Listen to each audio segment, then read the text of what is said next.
अस्सलाम वालेकुम साथियों। जैसा कि हम जानते हैं यूपी टेट का एग्ज़ाम बहुत बहुत करीब है। तो इसको नज़र में रखते हुए हम आपके लिए बहुत इम्पोर्टेंट और बहुत ख़ास सवालात लेकर आए हैं। मॉक टेस्ट आपके लिए हम ये एक लेकर आए हैं।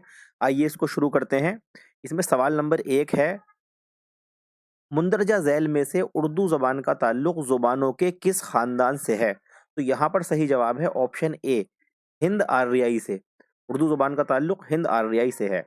सवाल नंबर 2 में है, उर्दू का ताल्लुक ज़ैल में से कौन-सी प्राकृत ज़ुबान या बोली से है? तो सही जवाब है शोरसेनी से। उर्दू का ताल्लुक शोरसेनी प्राकृत से है।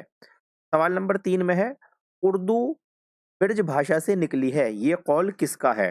तो सही जवाब है ऑप्शन बी, मोहम्मद हुसैन आज़ाद का। आब हयात जो इनकी किताब है मशहूर मोहम्मद हुसैन आज़ाद की, उसमें इन्होंने भाषा को उर्दू को ब्रज भाषा से निकली है, ये बताया है। सवाल नंबर 4 में है, किस मुहक्किक ने देहली और नवाहे देहली को के इलाके को उर्दू ज़बान की जाए पैदाइश करार दिया? तो सही जवाब है ऑप्शन डी, मसूद हुसैन खां।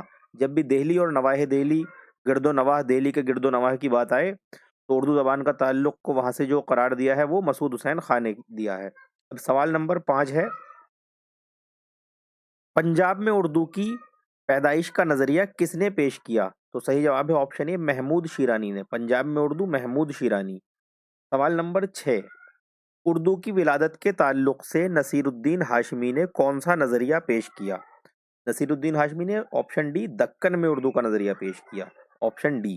सवाल नंबर 7 है, सैयद सुलेमान नदवी ने उर्दू की विलादत के हवाले से सिंध में उर्दू का नज़रिया अपनी किस तसनीफ़ में पेश किया? तो सही जवाब है ऑप्शन बी, नक़ूश सुलेमानी। ये किताब का नाम है, इसमें इन्होंने ये नज़रिया पेश किया है। अब सवाल नंबर 8 है, दुआबा गंगो जमन को उर्दू की जाए विलादत किसने कहा? तो सही जवाब है ऑप्शन सी, शौकत सब्ज़वारी ने दुआबा गंगो जमन को उर्दू की जाए पैदाइश या जाए विलादत कहा। सवाल नंबर 9, उर्दू की जाए पैदाइश के ताल्लुक से डॉक्टर सुहेल बुखारी का क्या नज़रिया था? तो सही जवाब है ऑप्शन बी, ओडिशा। ये उड़ीसा का नाम है जो बदल चुका है। आप वीडियो को पॉज़ करके जवाब देने की कोशिश कीजिए, क्योंकि असल मॉक टेस्ट तो वही होगा। अब सवाल नंबर 10 में है, डॉक्टर ज्ञानचंद जैन के मुताबिक उर्दू कौन-सी बोली या भाषा से निकली है? तो सही जवाब है ऑप्शन डी, खड़ी बोली से निकली है। डॉक्टर ज्ञानचंद जैन के मुताबिक उर्दू खड़ी बोली से निकली है। सवाल नंबर 11 में है, उर्दू के इब्तिदाई ज़माने के नक़ूश किसके कलाम में देखने को मिलते हैं? तो चारों ऑप्शन में सही जवाब ऑप्शन ए है, अमीर खुसरो। हज़रत अमीर खुसरो रहमतुल्लाह अलैह, इनके कलाम में उर्दू के इब्तिदाई नक़ूश देखने को मिलते हैं। सवाल नंबर 12, लफ्ज़ उर्दू किस ज़ुबान का लफ्ज़ है? तो बड़ा आसान सवाल है, जैसा कि हम सब जानते हैं ऑप्शन सी, तुर्की ज़ुबान का लफ्ज़ है उर्दू, तुर्की। सवाल नंबर 13, लफ्ज़ उर्दू के क्या माना है? ये भी बहुत आसान सवाल है। सही जवाब है ऑप्शन बी, लश्कर। का माना लश्कर है। सवाल नंबर 14 में है, मुंदरजा ज़ैल में से कौन-सा नाम उर्दू का पुराना नाम नहीं है? तो यहाँ पर सही जवाब ऑप्शन डी है, रीख्ती। रीख्ती उर्दू का पुराना नाम नहीं है। रीख्ती उर्दू शायरी में एक सिन्फ़ है, एक सिन्फ़ सुख़न है, जिसमें औरतों की ज़ुबान में शायरी की जाती है।